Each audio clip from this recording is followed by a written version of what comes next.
recorder and the mayor are present, so we declare quorum.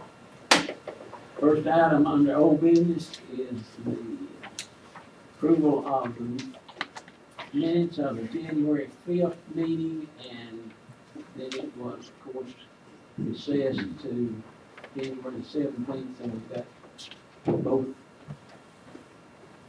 got a copy of both minutes. Any comments or questions about that?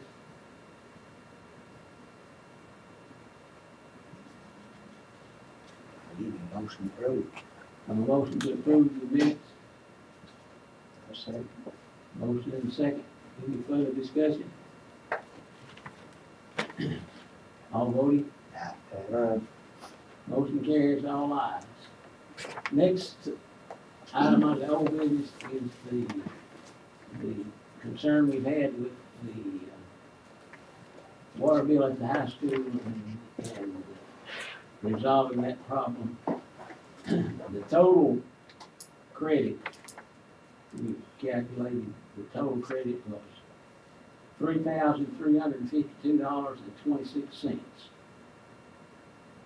Now, the January bill for the school, that's all their bills, is a total of $1,959.48. So we gave that credit, and that leaves $1,392.78 still the credit that school's got. And I imagine that the February bill will take care of that, so that ought to be handled at the due date of the February bills. So that will be resolved. Any questions or comments about that? Have we got the, it corrected as far as the system? Is, No, I'm still doing it manually. no, but is Donnie doing it manually? That's what I'm trying to say. Okay. Of course, this was previous before we started doing the manual. Okay. The next thing on the under old business is an update on the lawsuits that we're involved in. And I talked with Mr. Rader, the attorney that TML employs to defend us. I really talked to him about we received an application from Jay Davis for a vacant police position. And I talked with him about that to get some advice on that. And it turns out that in the settlement that we made with Mr. Davis, he's in that settlement, and he is not allowed to apply for a position with the town of Gainesboro or any subsidiary of the town of Gainesboro, according to that settlement that he signed. So I informed him of that, plus the fact that his application was not received until after the closing date, to tell him that we would not accept his application.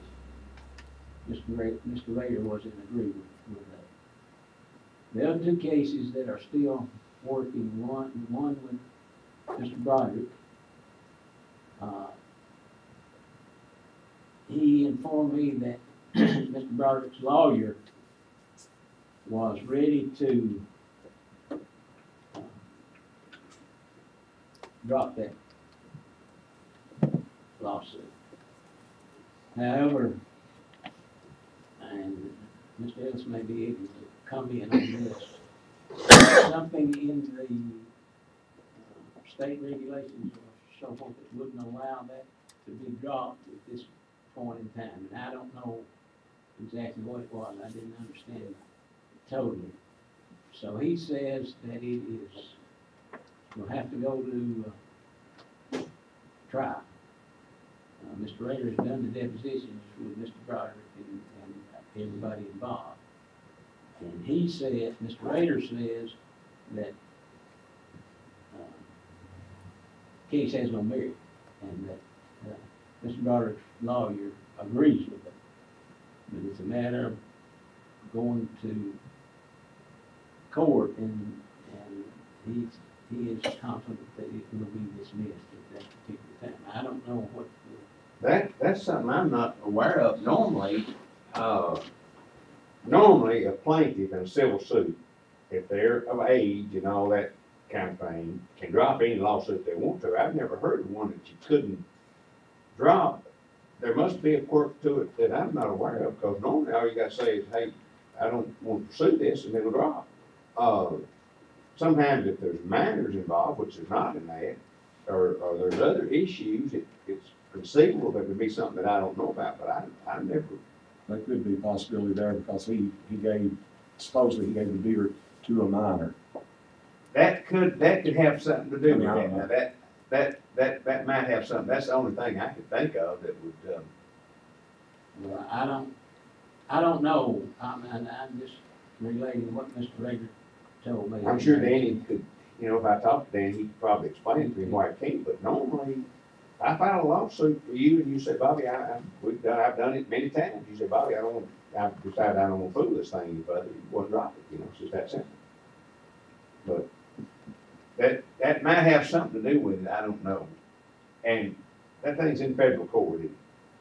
Yeah. They've got some crazy rules in federal court. I don't have ever practiced federal court enough to even know anything about it, but, totally different world, but I still, even in federal court, I never heard of a lawsuit that, if it only straightforward involves an adult that's mentally competent.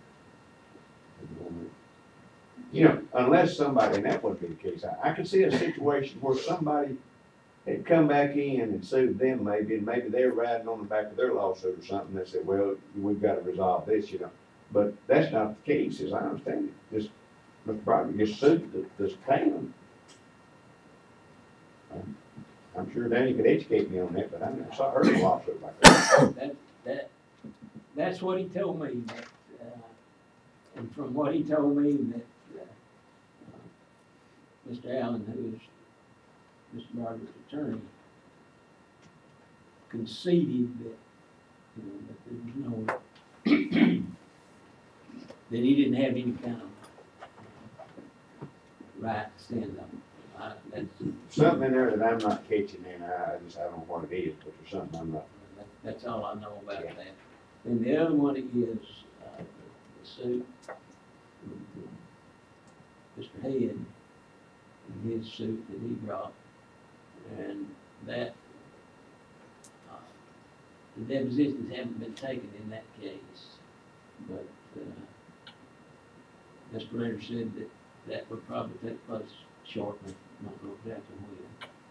And he again says that he's confident that the town is in a strong position in that case. So when that will proceed, I don't know. That's what he told me. So that's the old business. Any comments on any of that? Mr. Mayor, while we're on the subject of lawsuits, council may want me to update them on their lawsuit about the bus. That lawsuit has been filed. Judge Gibson has recused herself from hearing it, which I kind of figured she probably would. Judge White is going to hear it. Now, there's a possibility that it could be heard the 9th. I don't think so, because the fellow, I guess the pastor up at that church was in court today, and if we had a lengthy discussion, if I didn't come away from it with a wrong impression, he was saying he was going to be unavailable on the 9th. So I think the bottom line is, if that don't work, he and me and Judge White have got to get together and get a date. And I'd probably like talk to everybody a little bit after we get the meeting tonight as to how we want to proceed. That we're not trying to hide anything, I think you got other business to tend to, and probably better just wait till we get through. Kind of see what we're gonna do with it. Any other comment about that? Okay, we'll move to the new business. And Mr. Goers Yeah, they want to put that on there for me. Seems like school traffic seems to be a major problem, and I don't understand why. February 3rd, which would have been your minutes of January, shows you right here that the board decided and agreed upon the time, 7:15 to 8 a.m., 2:15 to 3 p.m. to do the school traffic. Well, when a letter in the paper seems like the time gets changed, but it never did come back through here. I don't want to waste a lot of time on it. Only thing I'm gonna say in it is, unless the board changes the time's sitting right here. And I just don't see a problem with it. And if there is a problem with it, I mean, it's got to come back through here to be changed. And anybody that's got a problem doing what the board agrees upon to me, they need to make a choice. I mean, I'm just speaking for me. But I mean, you sit here and argue month after month after month over stuff that don't amount to nothing. You're already sitting out there in your car. Because I go through there a lot, I know. What's the big deal in getting out 5 minutes before? That's what time is already said here. Roger, that is the first time that I have heard you or anybody up there say what time we are to be standing out directing traffic. Those words that just left your mouth just now is the first time I have heard that. It ain't the first time it's come across here. It may be the first time you heard it. I'm not gonna say it ain't. Then don't find fault with me if you've Well, never made I'm me. not Rick, Yeah, you are. I didn't come down here to do this. I done told you. Only thing I'm saying is it's right here in your minutes. And all I'm asking, I don't wanna be down here every month, Artie. Ain't no need it. That ain't what I come down here for. Right there it says it. If you just got a problem with it, the board needs to deal with it. Roger, you want me to dig a ditch? You tell me how to do it, and that's exactly how I'll do it. That's the first time I've heard that time. Let's don't get into, I'm not getting let's it. don't get into, back and forth with this. This is, you know, it's. That's not what I come for. Tell me what you want, and that's what I'll do. That's all I ask. I'm just asking you, Rick, it's right here. Patrol from 7:15 to 8 a.m., 2:15 to 3 p.m., and that don't mean sitting in the car. That means out patrolling. That's all I wanted to know. Tell me what you want me to do, and I'll do it. Up until just now, that's the first time I've heard that. Okay, so we're on the same page now. I'm done. I mean, like I said, it's right here in the minutes of the meeting. Okay, any further discussion about Me. it? Okay, Chief Leonard, you're next. Mayor, all I wanted to do is present the monthly report for the police department to you all. I put a copy of it in your mailboxes. You should have it there.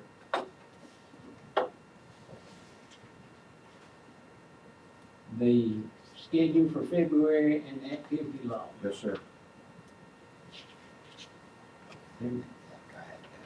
It's in your, I put it in your mailboxes.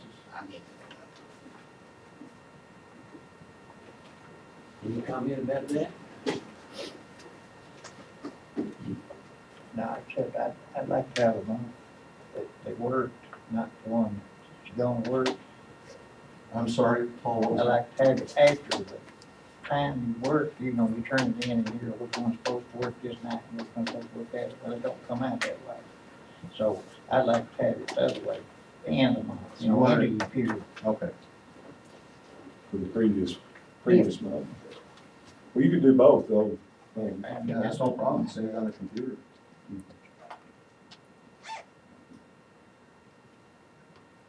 Okay, the next, anything else about that? Next item is the vacancy in the police department.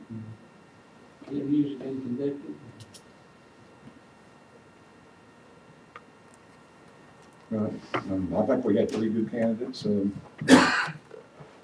I think we've got one, as far as I'm concerned, that is certified and is presently working for the town of Gainesboro, and I'd like to make a motion to hire Ron Franklin as our next officer for the Gainesboro Police Department.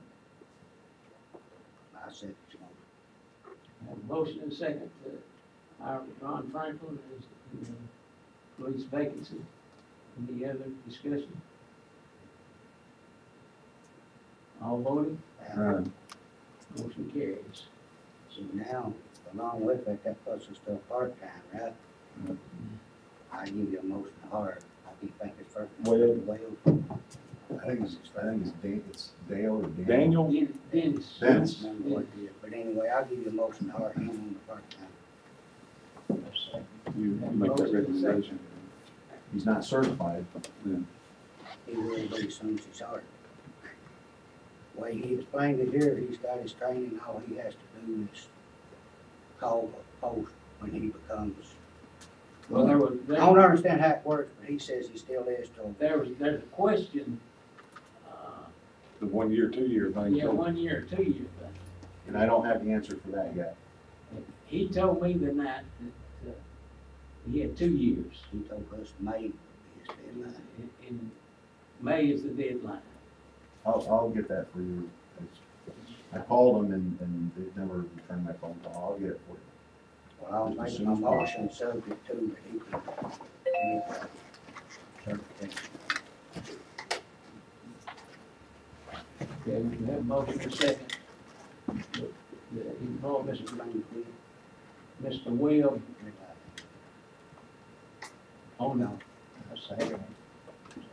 on the condition that he can be certified. That was part of the On motion. the condition that his hiring makes him certified. Right? Any discussion? All voted? Aye. Okay, the next, item on the agenda is the 911 funding. We talked about that back and forth, find out a little bit more about that. The state position is that, it's the county and the city's obligation to pay the dispatchers. And 911 money from the state is to pay for equipment. So we have $22,500 budgeted for the,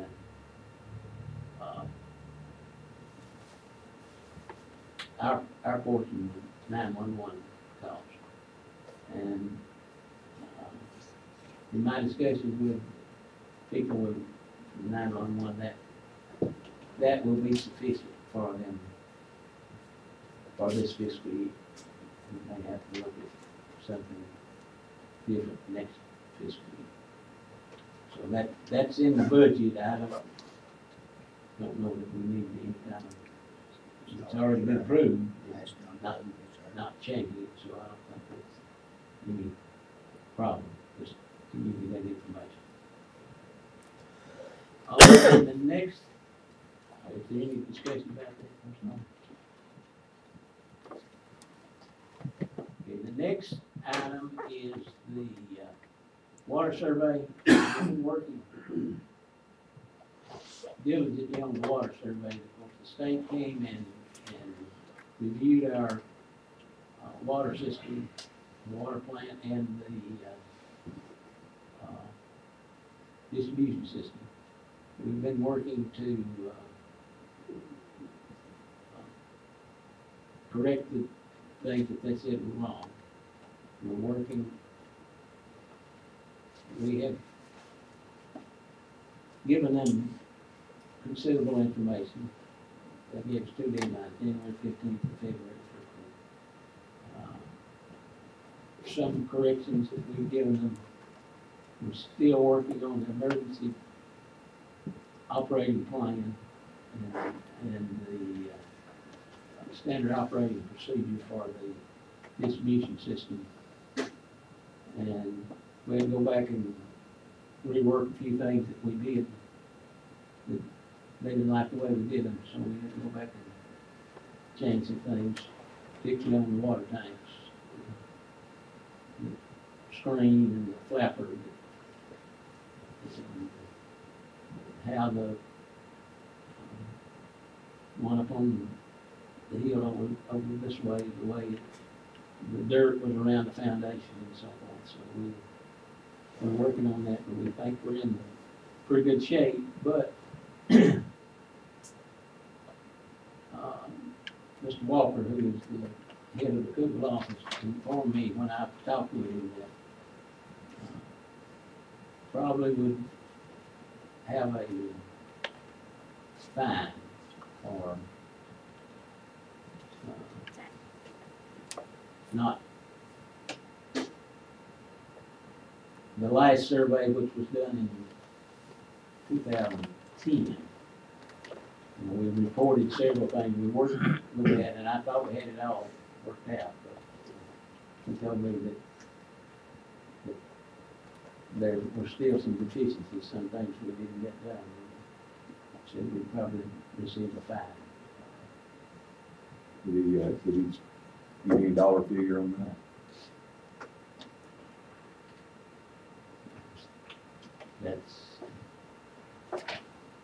That's where we are. We're working on that, and we'll have everything that they say we need to turn into by the 15th.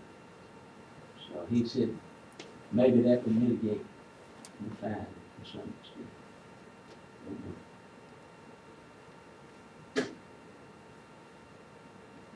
I can show you actually all the things that they wrote us up for if you'd like to see them, but it's kind of a complicated thing. It's had to do with a lot of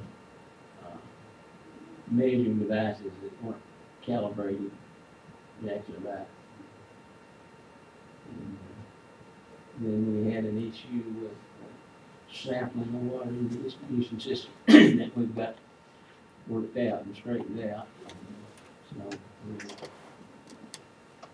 we're working on that. Any comment about that? The next.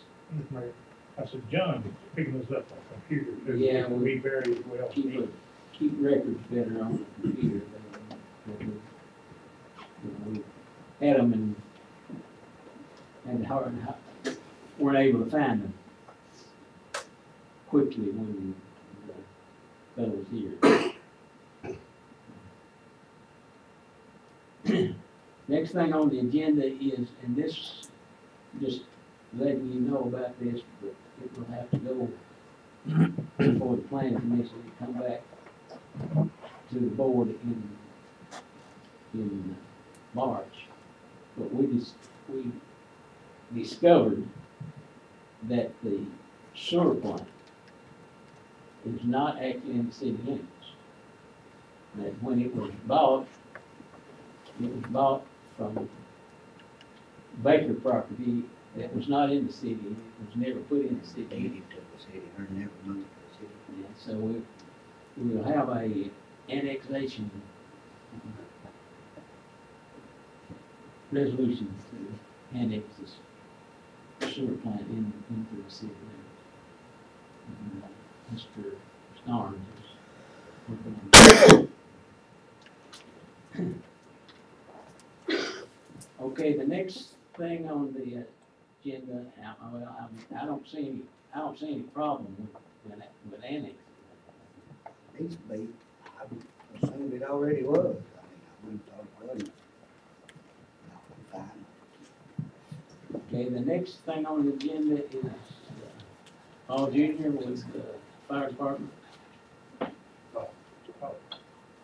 Yeah, I submitted new operating procedures for the fire department for y'all's approval. Y'all looked over, have any questions, I'll try to answer. I thought Fox Ridge and Deer Run were in the city. Well, I just discovered, like Roger did, part of it is, part of it kind of sits to the outside. The main thing this is trying to clarify some boundaries. We don't want to get stuck in situations where we don't want to be standing there not fighting a fire because something that's outside the city.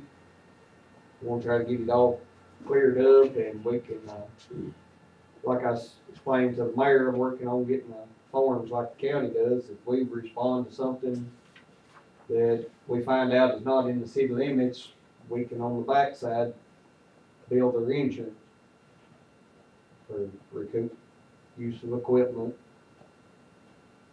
Things such as this.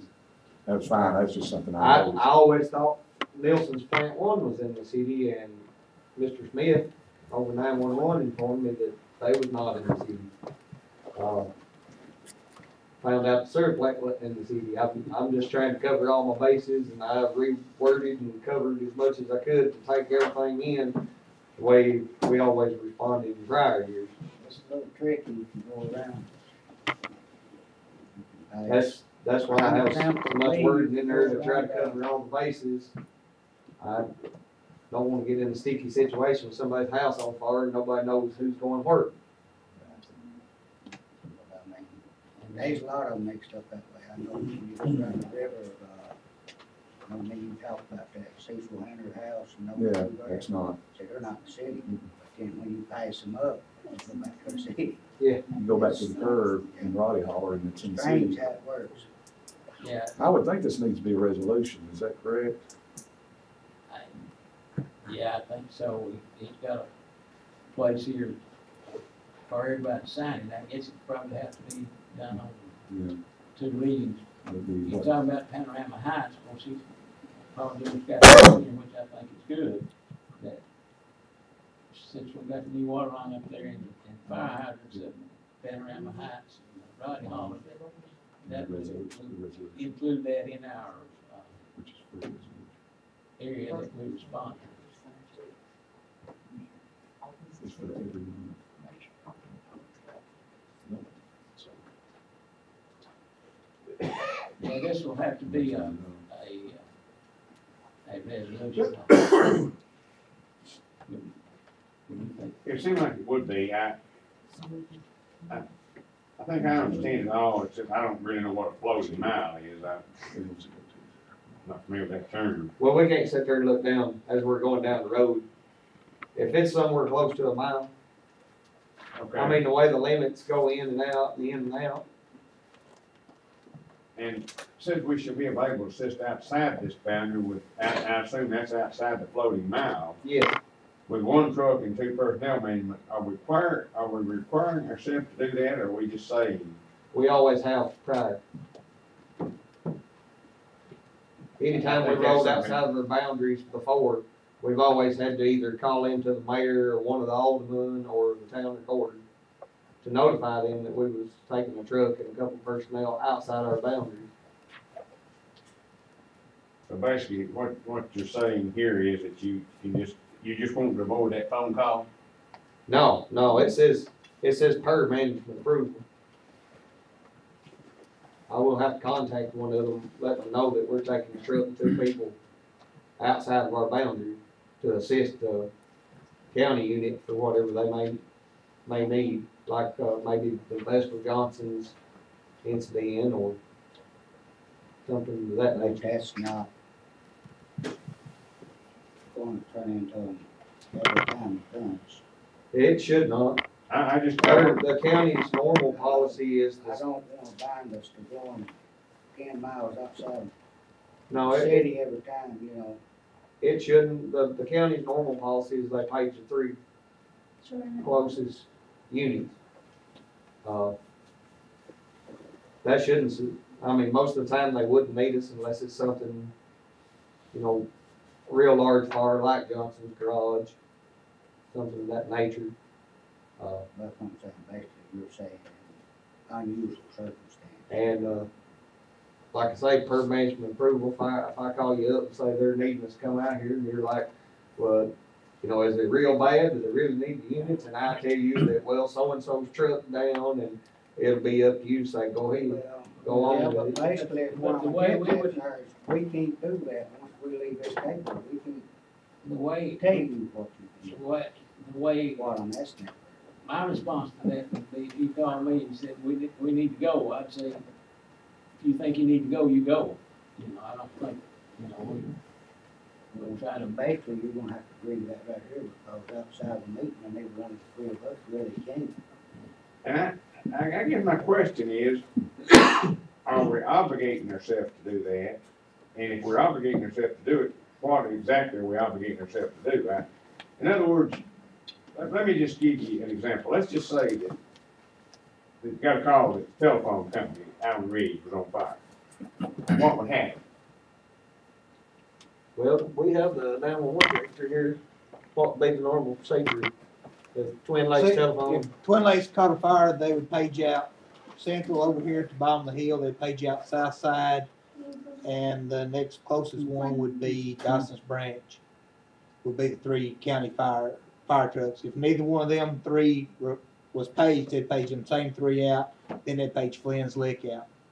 If nobody responded in 5 minutes, they'd page all 4 of them back out, then the next closest one, which would be Fairview or somebody like that.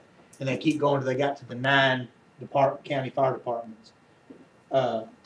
If nobody responded to them then, or if they got one truck out there and needed help, then they would dispatch or ask for the city to come out there and help. Well, that makes sense. I guess my question is, are we obligated to do it, or is it just a courtesy? I guess that's my question. they've never really overused us, I don't feel. And will our insurance protect us out there like that? If, my understanding is if we are paged out, our insurance covers. You As see long these as we are questions, I mean, paged I out. think they're very important things we need to know. I think, as far as insurance is concerned, I think this, having this document to say that we will be available to assist outside would make the insurance, would be effective. The insurance would cover us. Now, the way I read this, it says, the fire department shall also be available. If we change that shall to may also be available, then that, if I understand the semantics of the language, that would say it would be our discretion. It wouldn't be But I think that would be better to give us discretion in there where we can do it, because the way we've written it, it does just say we'll do it, you know. I think we need to change that, Paul, where it says, Paul Jr., excuse me, where it says the Gainesboro Fire Department shall also be available, to say may also be available, and then that will, Okay. that would change the language to say, if we deem it necessary, we can do it, but we're not required to do it. It might be a good idea to put in there that the Gainesboro Fire Department may be available at the discretion of the chief. And then it just leaves it up to Paul. Sounded like to me in a fire emergency, you're gonna have to start calling around, you're really, Well, that's what I was getting at, Bob. Yeah. and I understand you got valuable time there, and every minute really counts when you're out on the fire. And it just makes sense to me to say that it's in your discretion, and And that would relieve you from having to call, and that's gonna take time. If you got to call and, maybe I'm not here, or maybe Jody's not here, or whoever. Well, I mean, if y'all are all right with me making the call on it, that's fine. I just didn't want to step on anybody's toes. I don't want to be making the call if you don't approve. have that I discretion. mean, you lose your time while you're on the phone. Yeah, that's what I think. So let's change that to that language. We'll say, the Gainesboro Fire Department may be available to assist outside the boundaries. At the discretion of the chief. That makes sense to me. I'm not trying to tell nobody What what we to do. like- It's That's the y'all. reason I get it to paper, so you come in. What we probably need to do is, there is to change shall to may, and then add at the end there, at the chief's discretion. And I think to eliminate the necessity for chief got to call. I mean, it's his call to make. I couldn't hardly imagine a situation where if there's a bad fire and we were available to do it, I'm sure we're on our way, but I think it's still his call to make. That language, yeah, that's about the only thing I saw with it. If they don't change it, I'll give you a motion to approve. And that'll be on first reading. Does the resolution have to be? No, twice? resolution just once. One. Okay, we also need to add that it is a resolution number. 1202. Does it have to be retyped before anything can be signed or what is it? Yeah, I would. Well, it's gonna have to be because the wording's incorrect. Okay, and if you wouldn't mind me asking, I'd like to leave out the highlights and the dark. Oh, yeah, That no. way it'll come out better, okay. No. And I think we need to know for sure that our insurance, our liability insurance is gonna cover us. If we were going to Twin Lakes, I just use them as an example, because it's kind of close to, we thought of that constantly. Well, we went and assisted Fairview all the way up in Antioch at one time, and that's why I was saying, you know, we always had before, and that was probably, I started in 83, 84, somewhere in there, helping with the fire department. And out of all those years, I think we just might have been outside of boundaries twice. That's what I was thinking, this is probably gonna be a very rare. It's very rare, very rare. Mr. Fox, that resolution number is 12-02-01.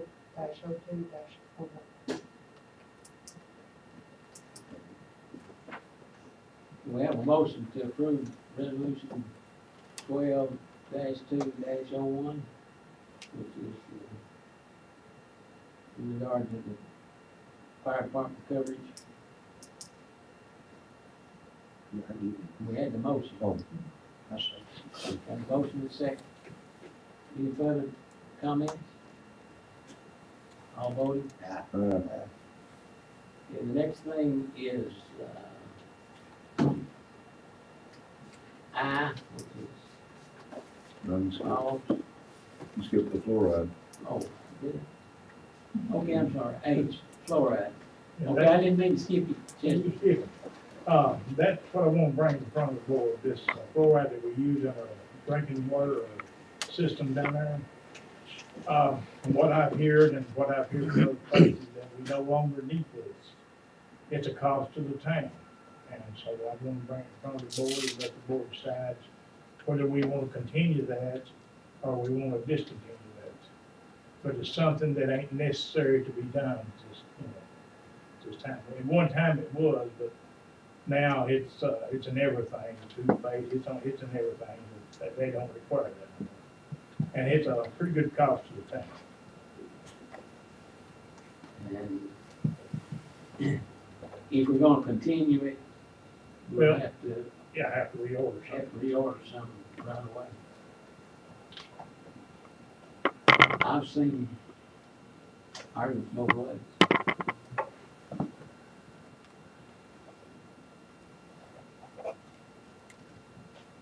I'd say it's, it's pretty well, it's not needed. And what my understanding of it is too.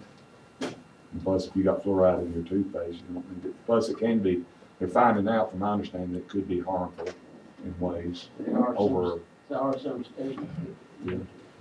that over time, it's just so much of it. And if it's gonna be a cost savings, I think, we can get by without it. And if we're not mandated to use it, No, we haven't. We're mandated to use it. It's just our own, our version that we use it over there. I do know that there are several water systems that have discontinued adding fluoride.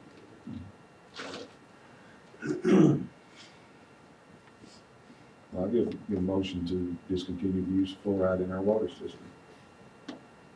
Second. We have a motion and a second. Any further discussion? All voting? Let me let you, you get to the next one, one thing here. I noticed on the letter, I need to take care of, take Monday.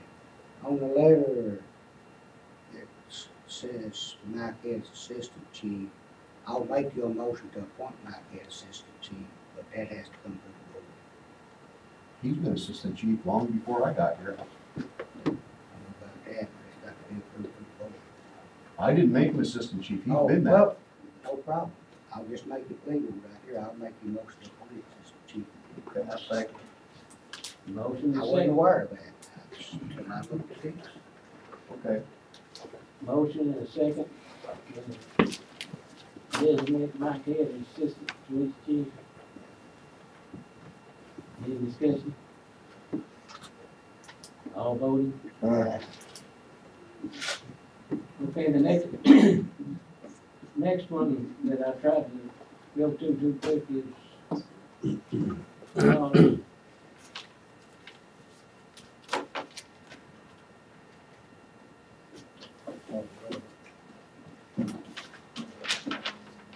one understood that you put on there Yeah. high. That, if you anything better. Anything you name, man. Rick, He hadn't been hard after he got off probation, I understood. Do something about it, I thought. well, that's kind of catch-22, because he's already hired. I mean, he's already hired by the town of Gainesboro. Now, it depends on how you want, I mean, how you would look at it, but, I mean, Well, I'm not gonna get into it, but we've done discussed that he's hard. That's the basic probation. Anybody's hard. yeah, I mean, his probation's through. I mean, that's what I mean, I'm not getting into it either way. I'm just saying you gotta go through probation. Well, are we not in agreement that he's passed that? I would agree that his time is Then, is he not after his, I mean, I really know of no other time that we've ever done that. Come back after 3 months and said this person is hired. After we hired somebody and then they go through the probation and then we come back and say that we've officially hired them. Have we ever done that? all the time. It has to go that time. I didn't take time to get it out here, but I showed you several of them.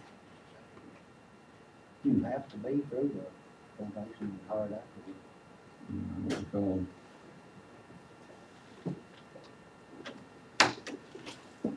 The only question I want to ask you is, when you did your at-will status, Mhm.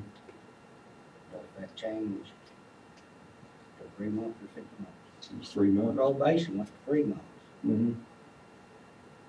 but does that change, I just want to be clear, does that change someone that was already hired to go on 3 months instead of 6? My question. Does it change since they were He was already, hired in- well, I mean, but you're, He was hired under a 6-month probation, is my point. So does he have to wait till it's 6 months, or does he go to the 3 months, which a new policy? well, I mean, I don't know, that's a technicality because he's already hired. He applied for a different position within the city and and I don't know, Roger, I'm asking the question. Well, I'm You asking. know, I mean, I'm not a labor board specialist, but I would assume since he's already hired that should not affect him in any way, that he's already hired, that he really shouldn't have to go through the probation period. You know, because, I mean, and especially being a police officer, how can, you know, the main thing about the probation anymore is just the uniforms, insurance. Well, his insurance didn't drop off. He didn't quit wearing his uniform, so, I mean, he was still, I mean, as far as I'm concerned, he was actually still hired. It's just that he was hired, but he still has to do the same thing like else. Jody's got probation period. right. Well, I mean, are you, Make her any different than anybody else. but, And I'm not sitting here arguing with you, Yeah. I'm saying that way. I'm just asking a question. yeah, but she was a new hire. He's not a new hire though. Yes, he was technically. He applied for the job. He wasn't promoted. He applied. That is a labor board question that I can't answer. Yeah. But why was he allowed to wear a uniform then? The guy you hired tonight, just like you told him the other night, John, police would be different from the uniform stamp, because he had to have. Well, I mean, but I'm just asking the question because you're, you know, I mean, I don't know, like I said, that's a labor board thing. I don't want to get into that. I'm just trying to, you know, The only avoid thing- any The only complications. thing I do know is everybody else had to be voted on the second time. Well, do we need, But I mean, I'm not, well, I mean, if you want to check labor, Well, I'll- do whatever. I'll make a motion we hire him then, if that's what it takes. I don't know that it's needed.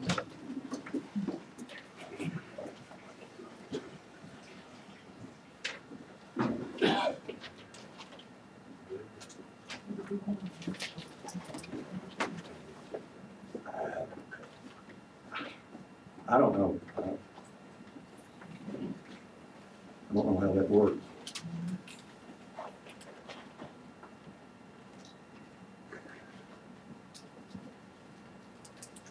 Consult your consult your attorney. Well, I guess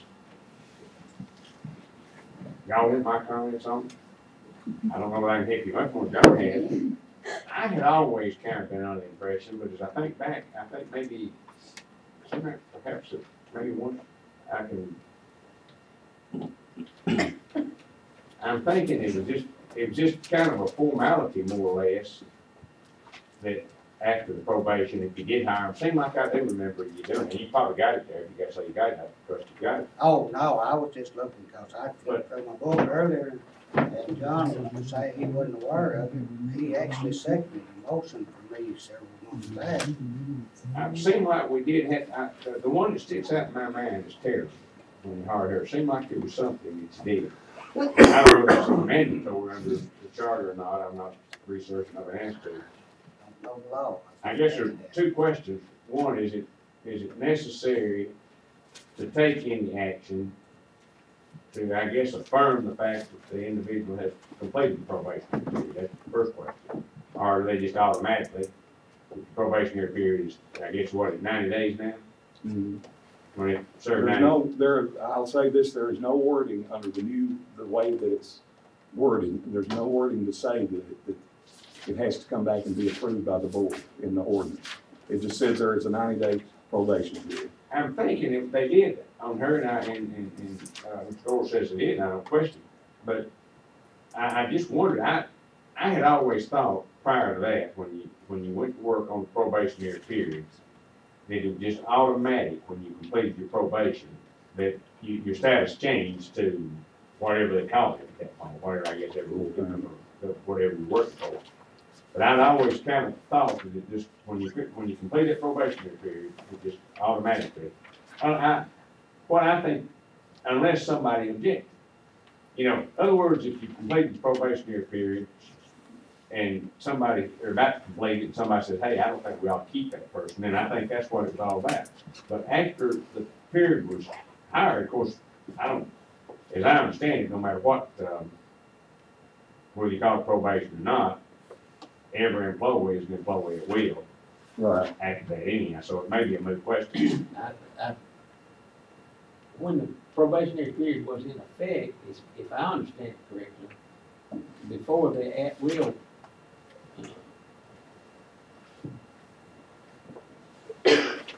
whatever it was passed, or whatever, then the probationary period, you can dismiss a person within that probationary period without cause. Without any reason. At will, yeah. That's correct. But now it's an at-will position, so that seems to me that now you can dismiss Anytime. anytime.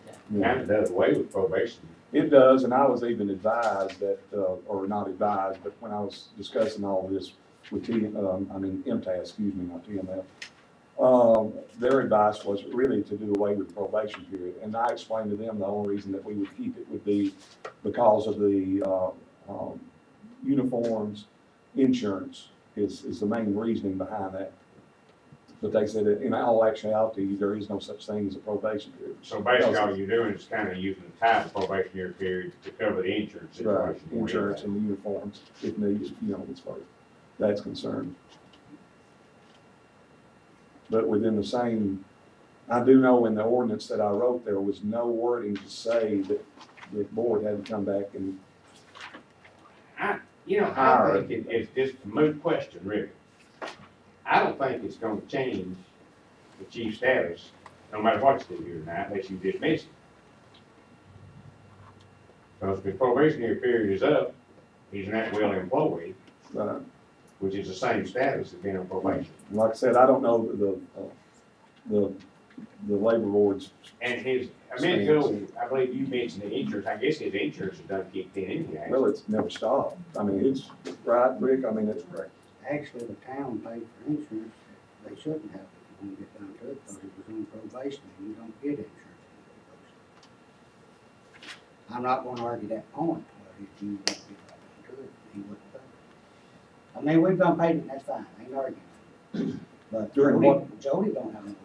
During what period? Probation period. The period we're just talking about. But he's not a new hire roster. And I don't want to get into that because that's your labor Because I board. understand, he's been on the force for some time now and would have finished any kind of probationary period, no matter what. And that should cover him on insurance. I'm not, but all I'm saying is now, it just appears that the probationary period is just kind of I don't mean to say fictitious, but it's So just what kind we're of saying is we need to revote our at-will status and take probation out.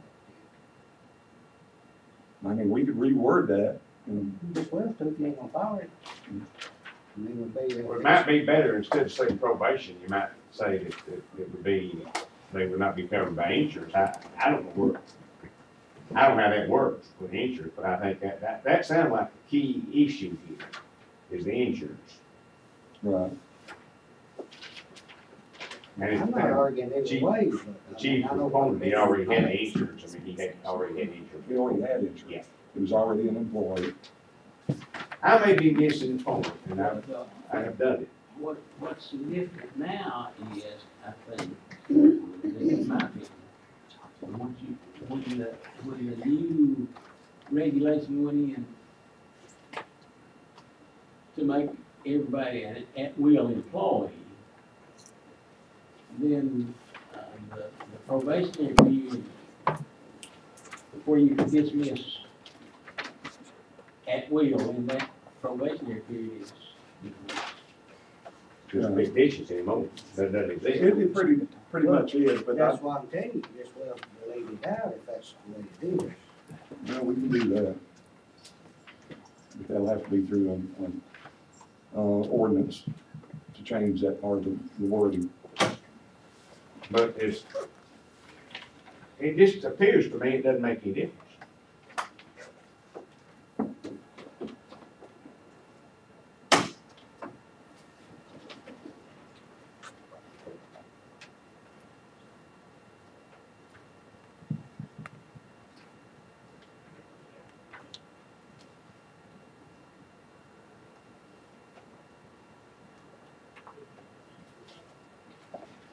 Well, it looks like basically all it is if you're on probation,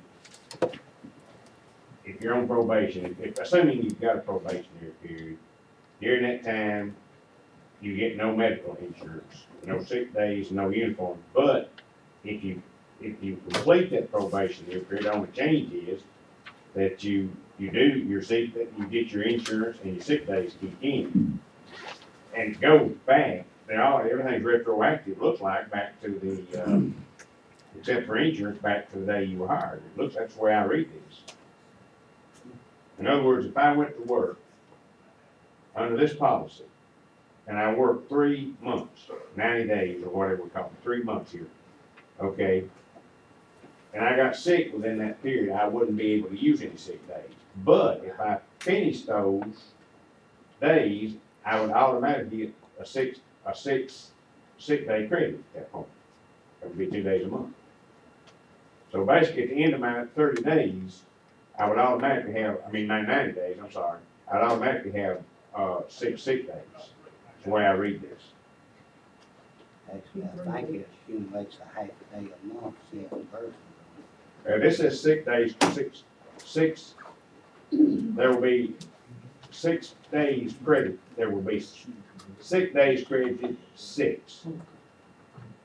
And vacation eligibility would be retroactive. Of course, now, the uniform police, it gets a little different, because they start police, they go to work, I reckon, start uniform, they go to work. And then, the biggest thing, I come right back to the biggest thing, is medical insurance, that's the only thing we're saying. And maybe you don't need to call it probationary period, I don't know. Well, that probably needs to be removed, and I agree with them, Tats, on that now, that probably should be in. But I remember there being discussion concerning the fact that we need to have some time period worded to where they would not have medical insurance or would not accrue sick or personal days or no uniforms outside of police. This basically does it, except saying uniforms outside of police, this basically says that, it just talks about probation, called a probationary period. That's, But would you not say the probation needs to be took out of it if that's not actually what you're saying it is? yeah, well, it don't, I don't think it makes much difference, really. You can call it whatever you want to, I think. I think you can probably call it whatever you want to.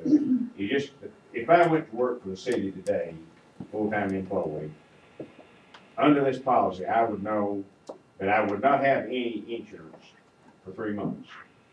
I would know that I couldn't accumulate 6 days during that period of time, but if I did complete that period of time, then I've automatically got 6 sick days. And the vacation time would go back to the first day I went to work.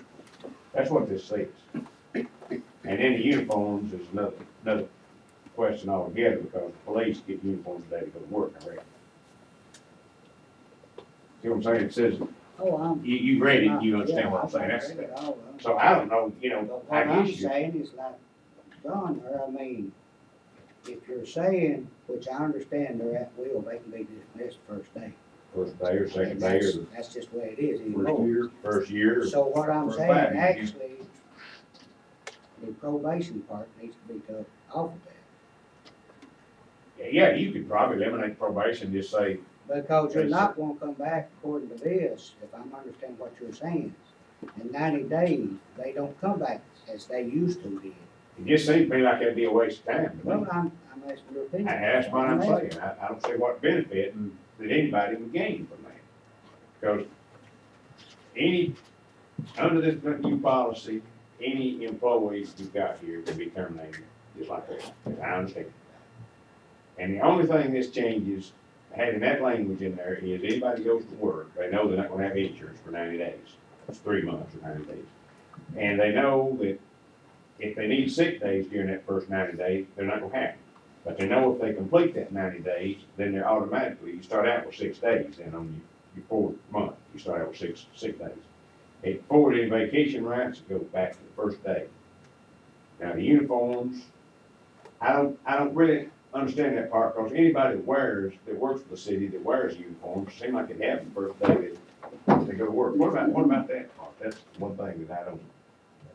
This is the police, the way it's set up. That's the way we've done it. So basically, they work without any, unless it's police, they work without uniforms, they go to work till their 90 days is up. Yeah, and I think part of that could be, because you're pointing out that it's 6, they're getting 6 days, is that what it says? That's what it says here. See, that's, I need to look at that, because that shouldn't, There will be 6 days created, parentheses 6. It's probably 6 months. That's the only, Should be half a day yeah. per month. I'll look at that, I've got that at home, that's probably something in my oversight. that'd be only a day and a half then, if that's the case. Yeah. I'm Well, just you going, would actually have 3, you'd have a half a day personal time and a Yeah. half a day but sick that, time. but half day personal time, that's vacation time, isn't it? No, Different, okay. Well, you They don't used to get 12 sick days a year, and that got changed to 6 personal days and 6 sick days because personal days you use for whatever you want. former mayor didn't like them using sick time for other stuff, so we rearranged it when they had 6 personal days. Now, that's gonna change anything. I don't Well- know. But anyhow, keeps them from having to lie about it, basically. unless they use up their 6 personal days. Well, Unless they But use up that's their what, 6 that's personal really days. the change. well, I think what we probably need to do is go back and reword that. let me, Take the probation period. and I'll, You will, that's what that safe. Yeah, I say that's what I think. I don't think the word probation means and everything one way or the other. I don't think it matters if it's in there or not in there. I don't think it changes anything, what I'm saying. good. Yeah, I don't, it don't matter, it's whatever y'all, No, if you go up there before the judge and she puts you on probation, you got to break it, what she gonna do? well, that's a totally different thing. No, there's consequences there. Here, there's no consequences. You know, Well, we just need to change the word. in other words, if, as I understand, if I went to work and I worked 15 days and y'all wanted to fire me, I'm in the same status if I'd worked 6 months or 5 years, you wouldn't fire me. But this it is. Yeah, that's what I'm saying. That's why I say it don't mean anything. I can reword it. I think that's what we need. I didn't mean to take up too much time, but No.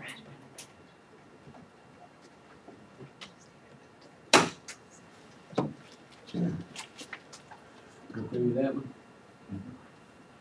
Okay, we've got Mr. Gaskins here. Basically, my turn, and I didn't get it back to y'all by the 17th, I apologize for that, my attorney didn't get back to me until the evening of the 17th, but basically, he said all that really needs, as far as an amendment goes, is just saying that it excludes indoor gun ranges. That way, it doesn't limit it to my gun range only, and will allow other competition to come in, which I'm all in favor of. But it's just a simple statement, you had a .1 or a .A next to it, and say that it excludes indoor gun ranges. That allows us to shoot inside the city limits as long as we're inside the building. It's pretty simple. So, that's kind of what I thought Yeah. when I said other adjective. thing about it though is, I've either got to sign that lease or not sign the lease now. Are there federal regulations concerning indoor gun ranges? Yes and no. With what I do, because we're solely members in law enforcement, military only, where we're not open to the public, we fall under quite a few guidelines. But specifically in the state of Tennessee, in order for us to have a gun range where we do certifications of any type, we have to have a quote-unquote school set up. So there will be, once all the paperwork's done, there will be a school set up under our corporation that basically is certified by the state of Tennessee. The Tennessee Highway Patrol will come out, they'll inspect it, make sure it's up to the state standards, and at some point in time to validate our insurance, the NRA will send out one of their engineers to make sure it's up to standards. But yeah, there's guidelines that we have to go by. Yeah, I would like. We to have know- to go by them, but we don't have to go by them. Yeah, I would like to kind of know that to see if we need to include that in the rewording, you know. Well, and that's something Because, that's you something know, else, you don't want yeah. to leave a loophole there for just anybody to come in and say, hey, I can do this. Right, well, the problem you have with that is that on a federal scale, there are zero requirements for gun ranges. There's recommendations, and the most popular recommendations are made by the EPA. But even they don't have anything that forces us to follow requirements. Now, in other areas, a couple case in point, Knox County Sheriff's Department, they're prohibited from using their outdoor range before 9 AM or after 4 PM because of proximity to residential areas, that it's a noise thing. So individual jurisdictions can vote on specific requirements that it has to meet. But really I guess to give you some type of insurance in the future from other people just saying, well, I've got an indoor gun range in my basement, so I'm gonna shoot in my house. There are NRA, not so much requirements, but specifications to get their insurance.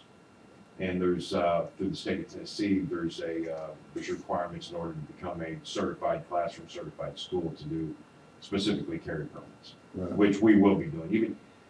Even though we're only open to military law enforcement and members, we do have public events, like out at the outdoor range, we'll be doing a couple machine gun shoots a year, and poker shoots, zombie shoots, gun shows, all that kind of fun stuff, SWAT challenges. The indoor range, the only public events we'll be doing is offering certain classes to the general public, like our women's handgun defense class and things of that nature. So by doing that, those classes are open to the public. As a result, we have to follow the Tennessee's requirements for a certification program, which requires us to have a school. Right. So we'll have, in that building, we'll have a little classroom. The big thing about that bill is it gives us the ability to control the temperature from -6 to 110. We can simulate nighttime, daytime, summer, spring, winter, fall. We can put ice, we can put snow, we can make it rain inside. And that's huge for law enforcement, especially in this area. So that's kind of our driving force specifically for that building. So if y'all pass the amendment to that where we could shoot inside there without worrying about going to jail, then we go through the zoning things, and I can sign that, and within a couple months, we'll have about 30 people in the building. Yeah, like I said, that's not the problem. I just No, want I to make got you. sure, you know, that there's nothing out there that says that we're doing something that, you know, that's gonna give a loophole to somebody that doesn't need to be doing what you're trying to do. Well, yeah, if you just put in it that it excludes indoor gun ranges, then yeah, technically there is a loophole because people could just say, well, I've got a gun range in my basement. Well, the only, that's what I was thinking. Right, or I've The got a only gun thing range in my you garage. got Is what the definition of a gun range is. Right. Right, so there are specifications by the state of Tennessee in order to become a certified instructing facility. I would recommend you adopt those words into your orders or your regular, whatever you're gonna do. And obviously, anytime, I think this is the case no matter what we were talking about, but anytime one of our ordinances comes into conflict with a state law or a federal law, or the state or federal law is gonna trump our ordinance, I think that would happen, no matter what we did. What is the status with the building now? When you were here before? He's wanting to know if I'm gonna sign a lease or not. Basically, I'm buying the building, but he wants me to lease the building for 1 year prior to purchasing it, so that he can continue to get the depreciation on, which I'm cool with. So that's where we're at. I mean, I've looked at now, gosh, 29 buildings, and that's the one I want. So, I mean, it's a good area, not a lot of parking, but it'll suffice for our needs. But it's a good area, it's a good facility. It coincides with some of our riverine operations that we run and training missions that we run. By being here, it gives us 2 separate counties that we're in, which gives us a little bit more diversity, which the federal government kind of likes. Right now we're working on, and I'm going out to DC in a couple weeks to begin the official negotiations, but we're working on a joint training mission between FEMA and Homeland Security that would actually fund local law enforcement departments for disaster scenarios, such as earthquakes, volcanoes, hurricanes, end of days, the Mayan calendar expires, all that kind of cool stuff. So obviously being here, like with our outdoor facility, Clay County and Salina PD benefit from that, obviously being here. Y'all's police department and county sheriff's department benefit from it as well, which could bring in a lot of federal funding for that. But yeah, you're right, if you put something in there about the Tennessee's requirements for school, that should really. I think as long as you define what we're talking about when we say put an indoor gun range, 100%. indoor gun range, based on what he's saying, the state requirement, federal requirement, whatever they are for anyone. As long as we put that language in defining it, I think we. Yeah. Now, once I actually sign the lease on the building, then I'll be able to begin the application process with the state for that certification school. They'll be sending me tons of documentation. If you like, I can forward it to y'all. I don't mind any of that, so that you've got something in your books. So in the future, anybody wants to open a gun range, you'll have what they're going to be required to do. But I won't have those requirements until after I apply, and I can apply until I've got the facility. And I think as long as you got the gun range defined, then it's gonna apply to anybody that wants an indoor gun range. Right. In the city limits. I think that kind of resolves the concerns I had last time about it, that's what we talked about. I think it was being told you about the same thing I did. Right, and that's what my attorney told me. There's really, it's a catch-22 because there's guidelines that you have to go by in order to be able to issue state certifications. Okay, and guidelines you have to go by in order to get federal grant money, but there really aren't any specifications on what defines an indoor gun range, other than you're shooting bullets inside. Well, I mean, So yeah, it's kind of a catch-22. But if you do that thing where it's, an indoor gun range that is a state certified instructional institution, then that will really solidify 100% because there's so much you got to go through. Yeah, that's what I'm looking at. Yeah. Just so, like you said, so nobody can just say, I've got a gun range in my basement here, Right. Get all my drinking buddies over it once a week. Go to town. You probably might end up selling. Well, I can't tell you on that. That's a huge crime to be shooting while drinking. lose your guns, lose your vehicle, go to jail.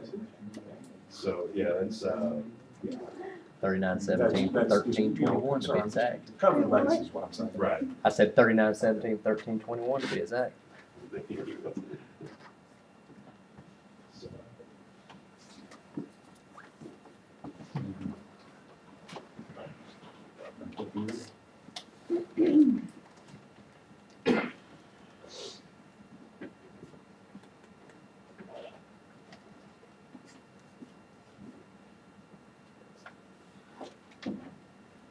Now, did you, you didn't bring any paperwork though from your attorney or anything to specify? No, I mean, my attorney said basically I mean, he could write something up, but really it's up to y'all as to how you wanna word it and what you wanna put into it. And he's $425 an hour. And Bill's been half hour increments, the type of quick sentence, and he tells me, I'd much rather just tell y'all Yeah, what y'all okay. like it. Well, that's fine. So- I guess what we need to do is draft an ordinance to do that, or decide if we want to draft an ordinance to change the wording in that. I think we have, Yeah, I'm sure they may, that would probably be the route to go with it, they probably ran into this issue before. you know, because they've got the knowledge, you know, as far as the laws too, as far as the state laws, and what the wording would need to be. I do kind of need to know though if y'all are planning on voting for or against that, so I know if I gotta sign a lease. If I don't sign a lease soon, I'm gonna lose the building basically. Well, of course, it will take 2 readings, you know, to be able to pass the ordinance to do that. I can't give you a clean, yes, go ahead and lease the building with, you know, at this point in time, because So, that wouldn't be fair to you. so y'all draft something between now and the March meeting, read it at the March meeting, then read it at the April meeting? I Is think that that's what I'm what saying? we would have to do, unless there's objections. We'll not recess and draft it and come back, so, vote first round then. Think it's happening. Well, I mean, I don't want to inconvenience y'all like that. I mean, I'll just have to explain to them that there's a process we have to go through for it. I'm not gonna be using the building until June, July anyway, so it really, I just don't want to lease it to somebody else. So, I just wonder if state law would have a definition of indoor gun range. Maybe. It'd be a real simple, I'm sure Tennessee Highway Patrol has something like that, because they're the ones. it'd who be a real supervise. simple ordinance to do. Basically, all I understand you have to say is, this is not applicable to indoor gun ranges as defined by so. Would you consider residential gun ranges like what you're talking about? Well, what I'm saying, come back, whatever, if that, The state, I think there's gotta be a definition, either in state or federal law or somewhere, that tells you what an indoor gun range is. It probably have to be, because if there wasn't, then anybody could say, oh, I got to sign up front as indoor gun range, and my wife was in the line of fire, so it wasn't murder, it was accident. I'm sure somewhere there is such a thing, Yeah. where it is, I'm sure there is a. Not that I think of these things. I'm more worried about the other way. He was in. Yeah. I think that definition, as I understand it, is the main thing I'm concerned about. Well, I do have a bunch of paperwork coming from the state predicated off of that address. So my contact there is Candace something or other. I can have her call you or pass. John, you don't know if you go work with MPAS, they should be. I mean, I can do that, or I can get Yeah, with Mayor. let's be sure we got our right language, so it will prohibit what we've been talking about, you know, somebody saying before. So I can bring the gun range in my basement. So I think if it won't inconvenience you too much, I think if we can help the March meeting to pull something together. Yeah, I'll just explain to them that's the process that we're going through. You know, I mean. Probably have a perfect place at my house down under that, the other basement, not finished, they probably be a perfect place to have one. So if that, You think it's gonna go for that bluff on the back? Maybe we'll we'll, take a long. if it's all right with Mr. Gaskins and the board, that we'll try to get some language together and consider it again in the March meeting. Does that sound feasible? Anything else?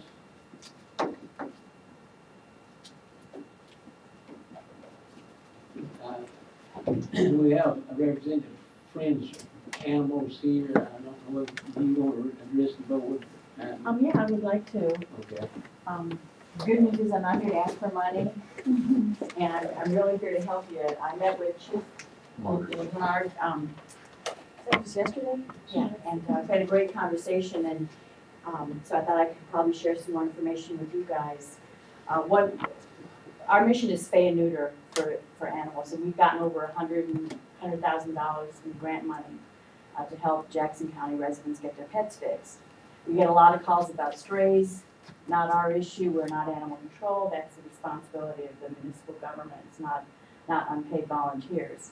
And what we also do is refer a lot of people who call us and complain about strays to call your elected officials. So I just want to let you guys know what it is we do and what it is we don't do. And what I would recommend when people call you, a good answer to them is to say, well, if your own animals aren't fixed, you're part of the problem. You're causing more unwanted pets. So feel free to give people our number and to have them call us to get their own pets fixed, to be part of the solution. And also, there is a shelter in Nashville that will take in animals from Jackson County. They don't euthanize for space. They only euthanize in case of serious health problems or something. And their contact information is there. You have to have an appointment. They do charge a fee. It has been like $20 for an adult animal or $20 for a whole litter. Cats, dogs, puppies, kittens, and 8 weeks to 8 years old with some breed restrictions. But you have to call and have an appointment. But that's about the only outlet I know of. So a lot of people call and say, I'll do anything. Drive to Nashville. Well, I'm going to do that, but that's another story. But anyway, so I just want you guys to know what it is we do, what we don't do. I have some little flyers here that I'd love to leave down here at City Hall, and some blank copies. I think we left some the other day. If anybody else wants some, you can Xerox your own and have handouts to give to people. And I'd like to also hang up this flyer here in the city building. There's a clinic in Cookville, that's who does most of our surgeries. That's who we refer most people to. They're the Humane Society of Putnam County, their spay neuter clinic, and they're doing a special on female cats for only $20 for surgery. That's pretty cheap, but you gotta call, you have to say beat the heat when you call them. And we can't pay that $20, you don't double dip with grant money and stuff. If we can hang that up in the city building here, I'll just leave that with you. But anyway, so that's what we do. You got a sheet of what we don't do. Just please help us find more clients. It'll really help reduce the stray population. Any questions? Any questions? Anything else? I'll make a motion to adjourn. Motion to adjourn. Second. Motion second. All voting? I'm pressing this top.